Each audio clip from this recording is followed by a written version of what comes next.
अस्सलाम वालेकुम स्टूडेंट्स। इस लेक्चर में हम डिस्कस करेंगे another variation of application of time value of money, जिसमें है कि हमने देखना है the effect of compounding for a period more than a year. ठीक है, कंपाउंडिंग हो for more than once a year. मतलब क्या है इसका? देखो, अभी तक हमने जब टाइम वैल्यू ऑफ मनी का कॉन्सेप्ट देखा था तो उसमें हम कैश फ्लोज देख रहे थे। तो हम बात करते थे कि हमें एक कैश फ्लो जनरेट होगा at the end of every year और at the start of every year. ठीक है ना, जो कैश फ्लो था वो ईयरली था।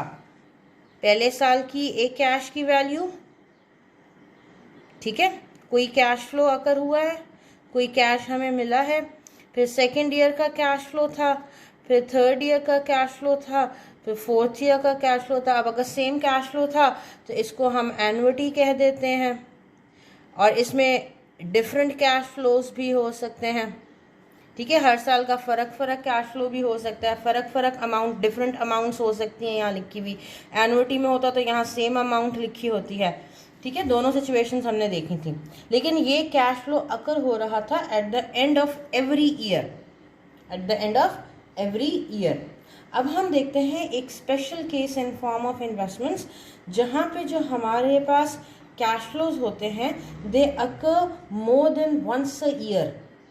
कोई कैश फ्लो अकर हो एक साल में एक दफ़ा से ज़्यादा, मतलब सिर्फ स्टार्ट ऑफ ईयर या एंड ऑफ ईयर में कैश फ्लो अकर नहीं हो रहा, बल्कि ये cash flow during the year भी मल्टीपल टाइम्स आ सकते हैं। फॉर एग्जाम्पल, हमने कहीं पे इन्वेस्टमेंट की थी तो वो इन्वेस्टमेंट हमें कहती है कि आपको जो इससे कैश फ्लो जनरेट होगा वो मंथली होगा, मतलब eight the end of every month आपको कैश फ्लो मिलेगा। बात समझ में आती है? Eight the end of every month cash flow मिलेगा। वो ये भी कह सकते हैं कि आपका जो कैश फ्लो है वो क्वार्टरली है। क्वार्टरली क्या होता है? क्वार्टर, हर क्वार्टर में, एक साल में 12 मंथ्स होते हैं बेसिकली। ठीक है, तो क्वार्टरली का मतलब है कि हमने इस एक साल को 4 पार्ट्स में डिवाइड करना है। तो बेसिकली आफ्टर एवरी 3 मंथ्स एक क्वार्टर एंड होता है। मतलब अगर जनवरी से इन्वेस्टमेंट की है तो पहला जो मुझे रिटर्न मिलेगा वो पहला रिटर्न मिलेगा जी जनवरी फरवरी मार्च के एंड पे, पहला कैश फ्लो अगर होगा मार्च पे, फिर अप्रैल मई जून जुलाई अगस्त सितंबर अक्टूबर नवंबर दिसंबर, इन 4 पीरियड्स में, 4 मंथ्स में आपके पास कैश फ्लो अकर होगा। तो हमने ये क्या किया, पूरे साल को 4 क्वार्टर्स में डिवाइड कर दिया। तो हमारा जो कैश फ्लो है वो आफ्टर एवरी 3 मंथ्स अकर हो सकता है, मतलब साल में 4 दफ़ा, 4 टाइम्स आपको कैश फ्लो कोई जनरेट होगा अगर आपकी इन्वेस्टमेंट है क्वार्टरली। ठीक होती है बात? और इसके अलावा सेमी एनुअल भी हो सकता है। सेमी एनुअल मीन साल में 2 दफ़ा, मतलब एक जून में आफ्टर 6 मंथ्स, और फिर दिसंबर में कोई इन्वेस्टमेंट हो तो आपको जो रिटर्न मिलेगा वो मिलेगा 2 टाइम्स। मंथली में कितनी दफ़ा मिलेगा? 12 टाइम्स आपका कैश फ्लो अगर होगा। ऐसी बात है। डेली भी हो सकता है किसी रेयर केस में। तो डेली में कितना, एक साल में 365 डेज होते हैं, तो आपका जो कैश फ्लो है वो 365 टाइम्स अकर होगा। ये बात समझ में आती है? इस कॉन्सेप्ट को हम कहते हैं कि अगर हम इसके लिए टर्म इस्तेमाल करते हैं कि कंपाउंडिंग हो रही है for more than once a year. क्यों हमने ये टर्म इस्तेमाल की है, ये स्टेटमेंट इस्तेमाल की है? क्योंकि देखो, जितना हमारे पास कैश फ्लो होता है उस पर उतनी दफ़ा हमें क्या हो रहा होता है, इंटरेस्ट मिल रहा होता है। अब देखो, ये एक साल, अगर लेट सपोज हमने ये 4 साल का कैश फ्लो देखा, तो इस कैश फ्लो पे हमें इन्वेस्टमेंट कितनी मिले, कितने टाइम की मिलेगी? इस पे हमें इन्वेस्टमेंट इंटरेस्ट मिलेगा 4 टाइम्स का, इस पे इंटरेस्ट मिलेगा 3 टाइम्स का, इस पे इंटरेस्ट मिलेगा 2 टाइम का, इस पे 1 टाइम का इंटरेस्ट होगा। अगर हम इनको फ्यूचर वैल्यूज़ में कन्वर्ट कर रहे हैं तो हमें कितने पीरियड, जितने पीरियड की इन्वेस्टमेंट है, सॉरी ये 3 ईयर्स का है, ये 2 ईयर्स का है, ये 1 ईयर का इंटरेस्ट है, इस पर कोई इंटरेस्ट नहीं है। Future value eight the end of 4 year में फाइंड करना चाह रही हूँ। तो इस पहले कैश फ्लो पे इंटरेस्ट मिला 3 साल का, इस पे इंटरेस्ट मिला 2 साल का, 3 में इंटरेस्ट मिला 1 ईयर का। तो बेसिकली जब जब कैश फ्लो अकर हो रहा होता है वो डिफाइन करता है कि उसके ऊपर कितना इंटरेस्ट अर्न कर रहे हैं। बात समझ में आई है? अब अगर कोई कैश फ्लो हमें हर मंथ मिलता है, ठीक है, आपको ये कैश फ्लो हर मंथ मिल रहा हो तो इसका मतलब है इस पर 12 टाइम इंटरेस्ट मिलेगा। अगर आपके पास जो कैश फ्लो है वो क्वार्टरली है, इसका मतलब है 4 टाइम इंटरेस्ट मिल रहा है। अगर सेमी एनुअल है इसका मतलब है इस पर 2 टाइम इंटरेस्ट मिल रहा है, 1 साल की बात कर रहे हैं। डेली है तो उसमें इसका मतलब है कि 365 डेज रोजाना का इंटरेस्ट है। एग्जाम्पल से समझाती हूँ। लेट सपोज 1 साल का कैश फ्लो है खाली, ठीक है, 1 साल की मेरी इन्वेस्टमेंट है, 1 साल की इन्वेस्टमेंट है। इस इन्वेस्टमेंट में मुझे रिटर्न्स मिलते हैं मंथली, तो मुझे 1 साल में कितनी दफ़ा कैश फ्लो जनरेट होगा?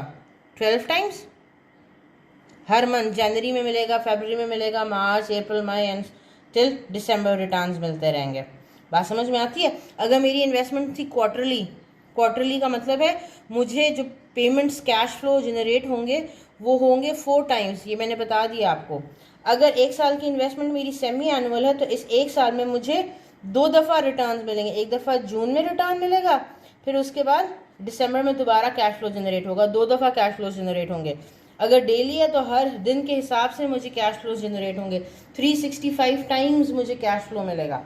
फिर जितना कैश फ्लो होता है, जितने टाइम्स कैश फ्लो अकर हो रहा होता है, उस पर इंटरेस्ट भी उतने टाइम के लिए मिल रहा होता है, उसकी कंपाउंडिंग भी उतने टाइम के लिए हो रही होती है। इंटरेस्ट मिलने के लिए हम टर्म यूज़ करते हैं ना, वैल्यू इंक्रीज होती है due to earning of interest on a certain value, तो उसके लिए हमने टर्म स्टार्ट में देखा था कि कंपाउंडिंग कहते हैं। अगर प्रेजेंट वैल्यू में कन्वर्ट करें तो डिस्काउंटिंग का टर्म इस्तेमाल होता है। तो कंपाउंडिंग सिंपली मीन्स कि आपको किसी पीरियड में कितने टाइम इंटरेस्ट मिल रहा है, ठीक है। तो अगर आपको क्वेश्चंस के कॉन्टेक्स्ट में देखो तो आपको पता चले कि आपके पास कैश फ्लो ऐसा है जो कि 1 साल के अंदर मल्टीपल टाइम्स हो रहा है, तो उस हिसाब से आपके इंटरेस्ट की वैल्यू क्या होनी चाहिए? ज़्यादा हो जानी चाहिए, इंक्रीज हो जानी चाहिए, मल्टीप्लाई हो जानी चाहिए, बढ़ जानी चाहिए। ये बात समझ में आती है? क्लियर होता है? अब इसको हम एक एग्जाम्पल से करते हैं।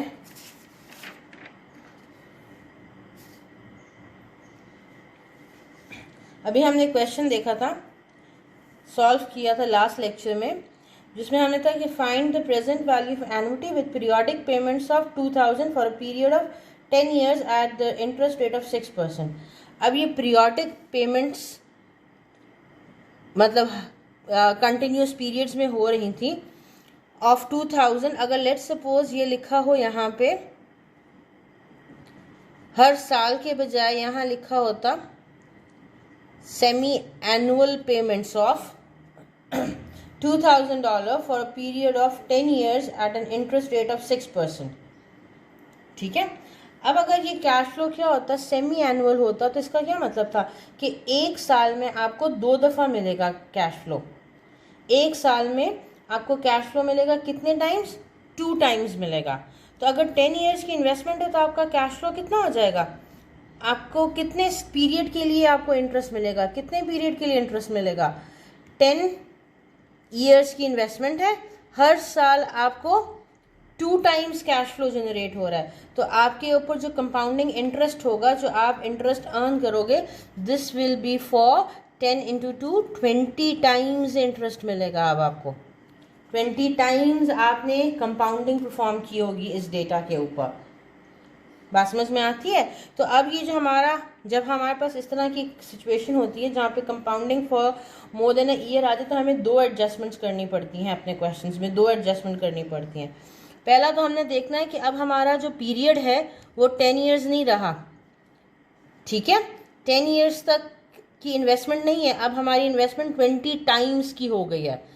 10 years into 2 times per year 20 times की इन्वेस्टमेंट हो गई है। तो पहली एडजस्टमेंट हमें करनी पड़ती है जब हम n की वैल्यू, नंबर ऑफ ईयर्स की वैल्यू को लिख रहे होते हैं।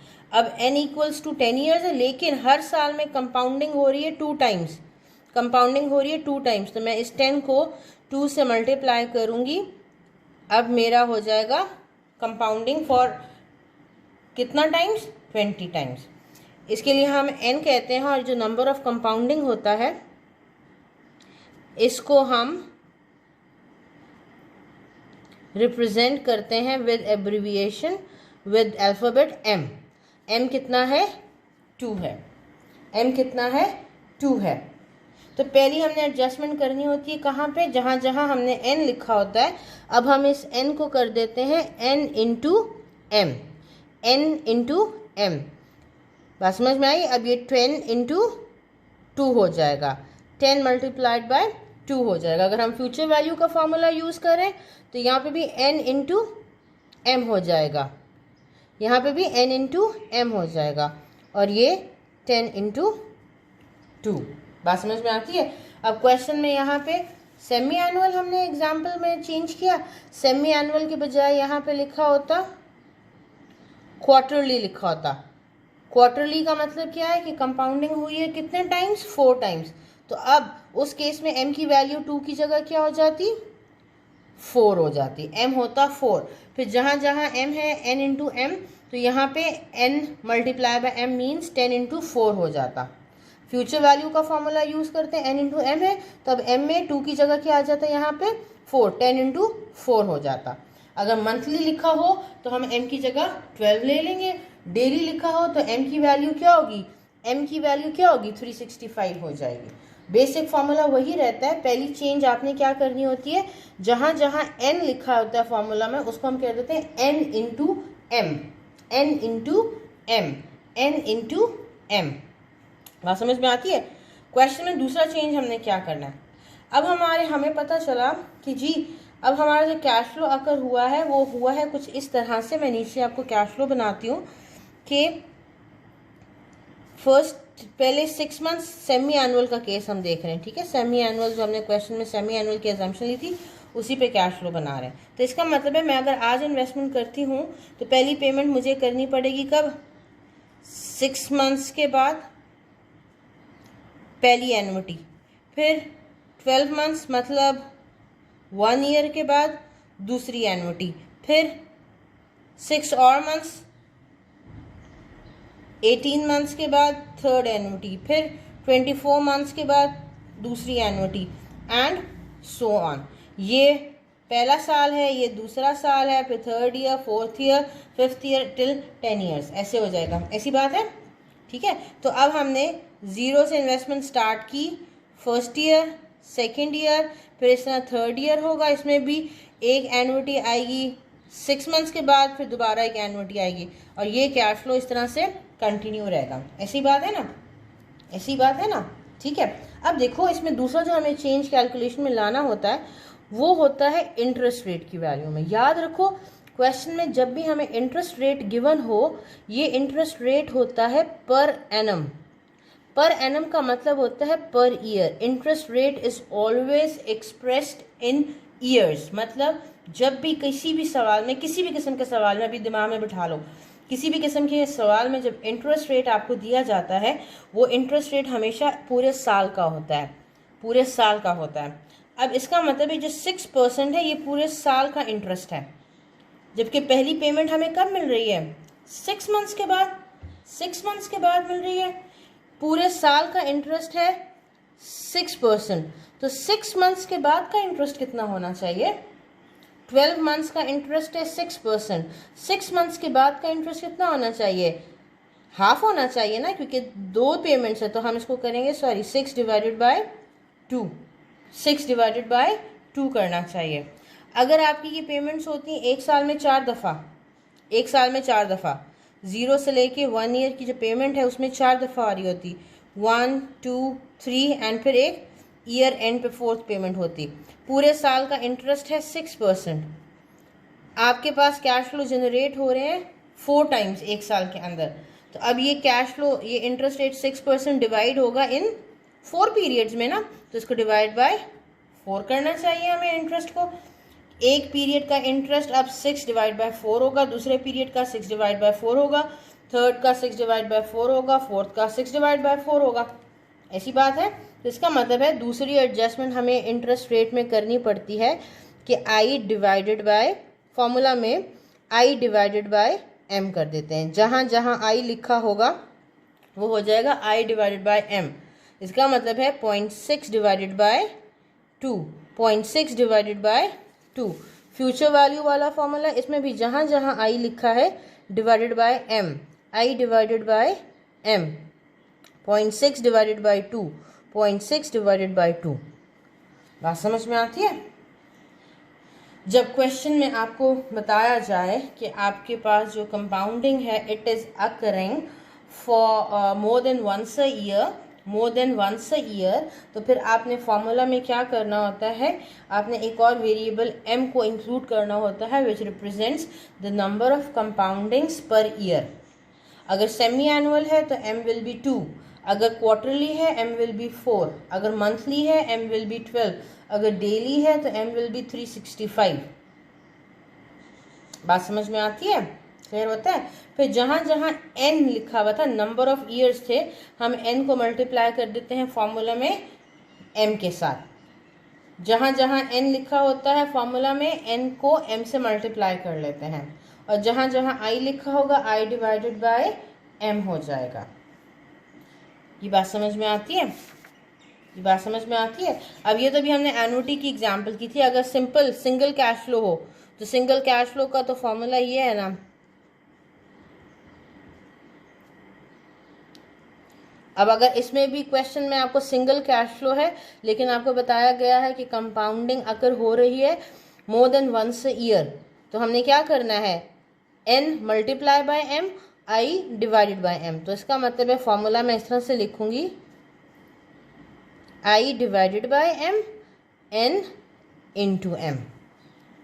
बात समझ में आती है? अगर सिंगल कैश फ्लो है उसमें भी यही करना है, n मल्टीप्लाई बाय, जहाँ पे n है n को मल्टीप्लाई बाय m कर दो, i को मल्टीप्लाई बाय m कर दो। फिर बता रही हूँ ये m क्या शो करता है, m शो करता है number of times compounding occur once a year. अगर मंथली है तो m विल बी 12, अगर क्वार्टरली है m will be 4, semi annual है m विल बी 2, डेली है तो m विल बी 365। नहीं यार गलत लिख दिया, 365। यहाँ तक बात समझ में आती है? कोई मसला? इस पे क्वेश्चंस करेंगे तो ये और भी क्लियर हो जाएगा।